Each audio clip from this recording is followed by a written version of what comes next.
Well, right now, an upstate university is in a race against time to secure its future. As the clock ticks down, Limestone University is working to raise enough funds to save it from closing. The clock is ticking. Only on Fox Carolina News tonight, Brookley Cromer is talking with the university's lead fundraiser about a new campaign to keep the school from closing. The clock is absolutely ticking because the board meets tomorrow. On Tuesday, Limestone University's Board of Trustees will vote on the school's future, a moment that could either chart a new course or mark the end of its 180-year legacy. We are certainly faced with an amount that we need to raise to be able to continue operations. Grappling with a severe financial crisis, Limestone announced it needs $6 million just to stay open. Vice President of Institutional Advancement, Stacey Aldrich, is heading up a fundraising campaign, working urgently to lock in critical funding. The outpouring of love and support has been amazing.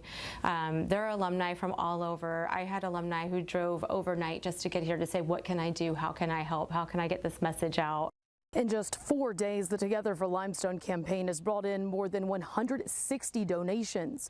I asked the school what happens to those funds if it fails to meet their goal, and found out that those funds will be returned if the school closes. Everything is under the Together for Limestone campaign fund, and if we have to cease operations or we're unable to continue or whatever the board votes, we will definitely return those funds. Limestone just announced a $100,000 contribution from a Gaffney-based construction company following a $1 million donation from a longtime supporter last week. That was a sense of relief in a way, but you also know that there is still $5 million to go, and it's not easy. It doesn't just happen overnight. The university would not disclose how much the campaign has raised so far. We are a private university, so a lot of that information does remain confidential. We do have donors, too, that I want to ensure confidentiality. A lot of them have asked to remain anonymous, but we aren't able to kind of give all of that information as far as disclosing all the amounts